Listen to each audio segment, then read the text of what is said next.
Recommendation చేస్తూ higher education తెలంగాణలో ఇలా ఉండాలి అని దానిపైన గత నెల వారీగా 3 చర్చలు జరిపింది టీఆర్సీ. దాంట్లో పెద్దలు చుక్క రామయ్య గారు, రడప సత్యనారాయణ, మన పిఎం భార్గవ, ఇలాంటి పెద్ద పెద్ద అకాడమిషియన్స్ వీళ్ళు వచ్చారు.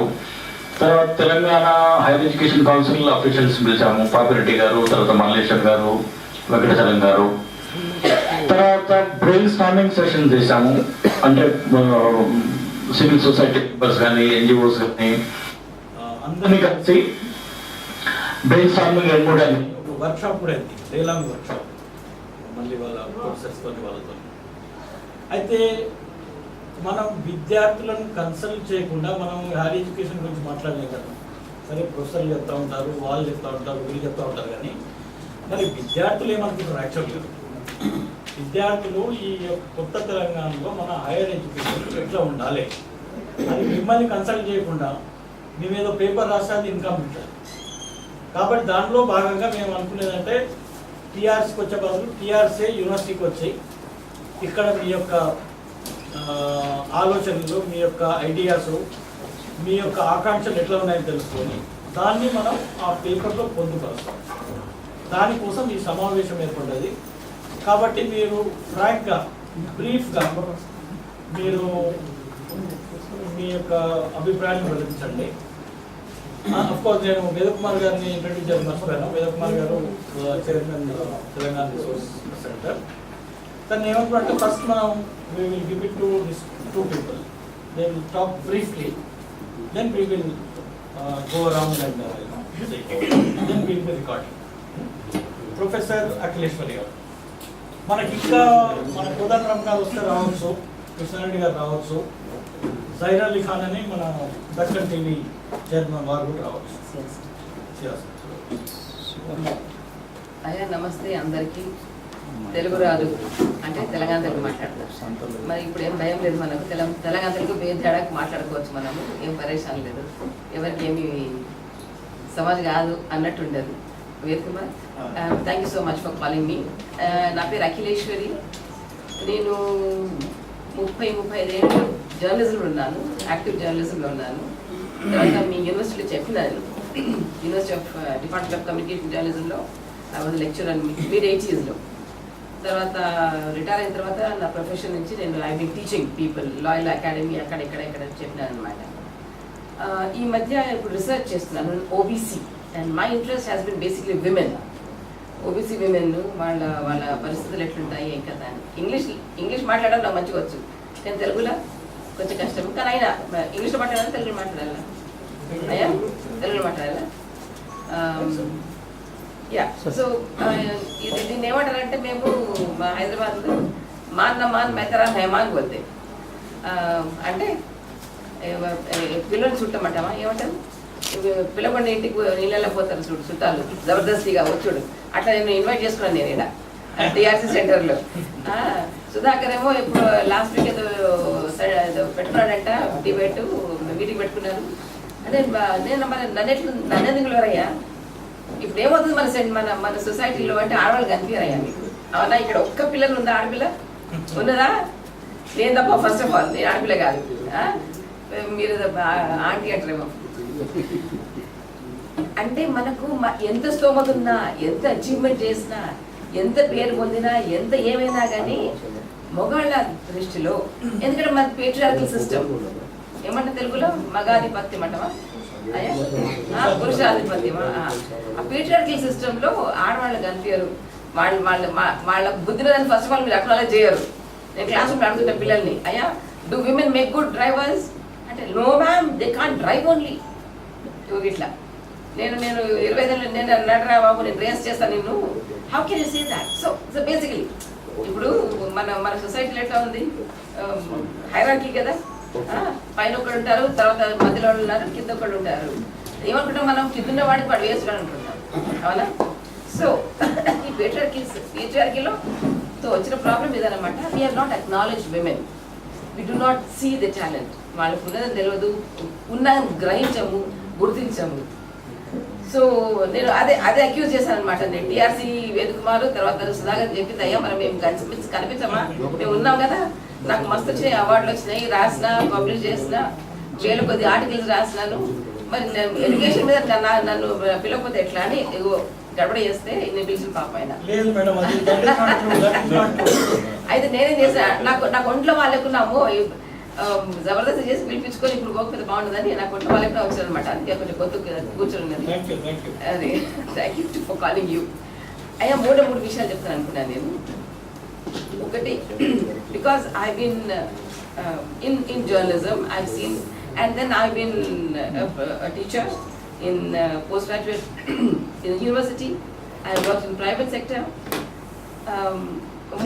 మూడు ఇష్యూస్ చెప్తాను. ఒకటి ఏంటంటే ఇప్పుడు ఈ తరంలో, ఇప్పుడు ఈ తరం అంటే ఈ టైమ్స్లో ఏమైందంటే ఎడ్యుకేషన్ని మనం కాస్టైజ్ చేస్తున్నాము అంటే ప్రైవేటైజ్ చేసి, ఇప్పుడు ఏమైతే ప్రైవేటైజ్ చేసేసి ఇప్పుడు ఎడ్యుకేషన్ ఒక లగ్జరీ కమాడిటీగా తయారైంది.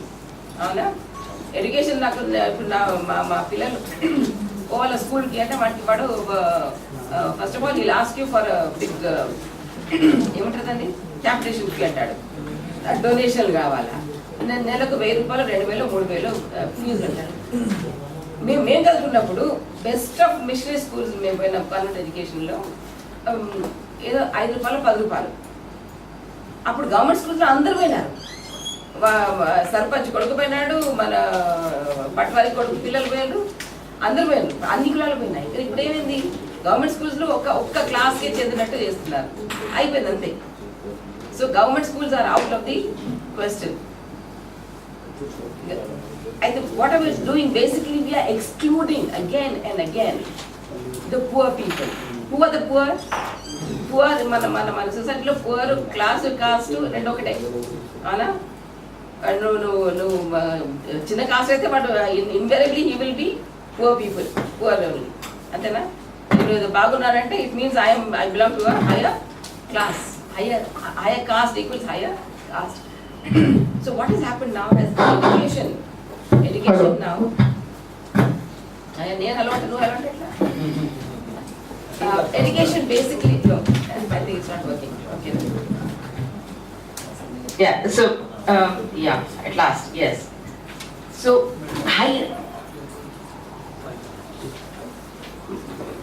అయ్యా మా ఇంటికి భోజనం రమ్మని నేను జల్దీ పోవాలంటే ఎట్లయితుంది? Anyway, I'll make just two more points. One is the poor are being excluded today from education, from quality education. The biggest victims of this exclusion is the girl child. ఒక ఇంట్లో 2 అమ్మాయిలు 1 అబ్బాయి అంటే ఏం చేస్తున్నారు, పిల్లగాడిని ఇంగ్లీష్ మీడియం పంపుతున్నారు, బిడ్డనేమో Telugu medium పంపుతారు. తెలుగు మీడియమే కాదు, గవర్నమెంట్ స్కూల్ పంపుతున్నారు. గవర్నమెంట్ స్కూల్లో ఏడాదికి 900 రూపీస్ అంట. నేను రీసెర్చ్ చేసినాను, 900 రూపీస్ ఫీజు అంట గవర్నమెంట్ స్కూల్స్లో. Private school education English medium స్కూల్లో మగ పిల్లలకి ఎంత? 6000 12,000. అది ఏం చేస్తున్నారు, కొందరు ఇళ్లలో కొన్ని ఇళ్లలో ఆడపిల్లని పనికి పెట్టి ఈమె ఎర్న్ చేస్తున్న డబ్బులతో నా పిల్లగాని చదువు చూపిస్తున్నారు. ఇటువంటి ఎక్స్క్లూషన్స్ ముందే ఎక్స్క్లూషన్ లేదని కాదు ఆడవాళ్ళకి, ఇప్పుడు మరీ ఎక్కువైపోయింది. ఇంగ్లీష్ మీడియం ఇంపార్టెంట్ అని మనం we are excluding at a higher level English medium అని, ప్రైవేట్ ఎడ్యుకేషన్ అని. గవర్నమెంట్ చేతులు దొరుకుంటుంది. మీ యూనివర్సిటీకి ఉన్నాయా ఇక్కడ? ఇప్పుడు ఎవరు వస్తున్నారు మన యూనివర్సిటీకి చెప్పండి? ఎటువంటి క్లాస్ నుంచి వస్తున్నారు? ఊర్ల నుంచి వస్తున్నారు. మోస్ట్లీ బీసీస్, 90% బీసీస్, ఎస్సీస్, ఎస్టీస్. అంతేనా? దగ్గర పెడుతున్నారు. They are going to private universities, higher institutions, and nobody is coming to this kind of universities anymore. 5 ఏళ్ళ తర్వాత ఇది కూడా ఉండదు. Let me tell you, because the government does not want any private institutions to be around. One. The other one is, ఇప్పుడు government schools ని ఖతం పట్టించినాం, government hospitals ని ఖతం పట్టించినాం. ఏమని ఏం చేస్తున్నారు? వాళ్ళకి డబ్బులు ఇవ్వకుండా, వాళ్ళకి మోడర్న్ ఎక్విప్మెంట్ రాకుండా ప్రైవేట్ హాస్పిటల్స్ ని ఎంకరేజ్ చేసి, this is what is now happening again with universities.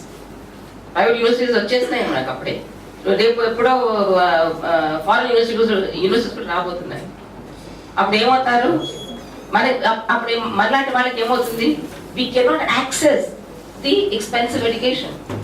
మనకు అందుబాటులో ఉండదు అవన్నీ కూడా. సో మనకి ఇదిగో ఇవే. అయితే ఏమైంది, తరతరాల నుంచి వచ్చిన ఎక్స్క్లూజన్.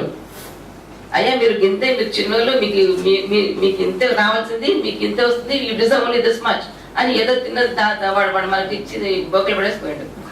అంతేనా? ఇప్పుడు అదే అవుతుంది. ఎడ్యుకేషన్ లో కూడా higher education also is becoming highly ఎక్స్క్లూజనరీ. తర్వాత ఇంకోటి ఒక very interesting point, I make one more point.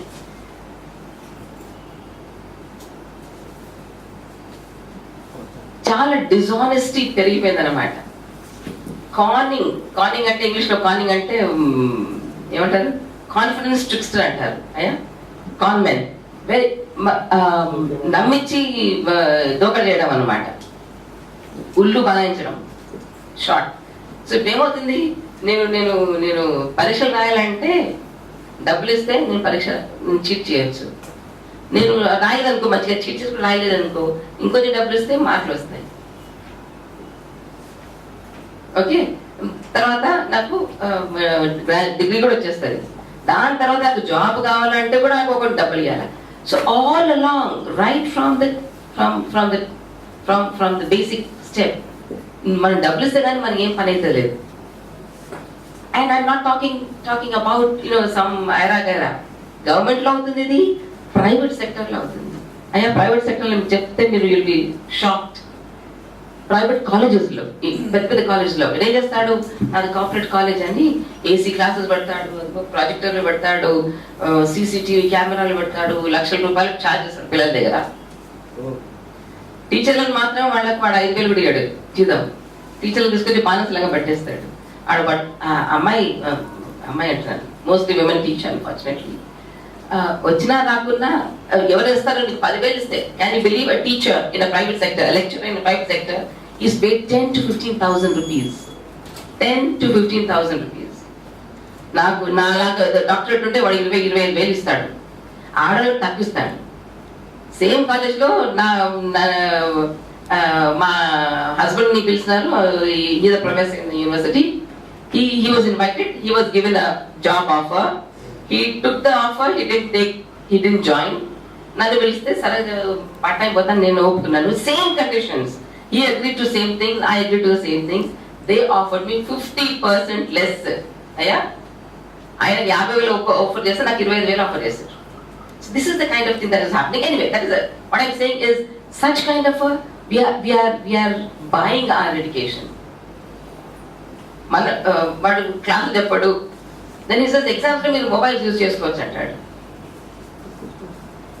ల్యాబ్లు ఉండవు, ఎక్స్పెరిమెంట్స్ చేయలేదు, ఎక్కడి నుంచి రికార్డ్ బుక్ పట్టుకొచ్చి మీరు కాపీ చేసుకోండి అంటాడు. మరి ఎక్స్టర్నల్ వస్తాడు కదా, మరి నువ్వు నీ ప్రాక్టికల్స్ ఎక్స్టర్నల్ రావాలా. ఉస్మానియా యూనివర్సిటీ వస్తాడు ఎక్స్పర్ట్, వాడు డబ్బులు ఇస్తే వాడు అందరినీ పాస్ చేస్తాడంట.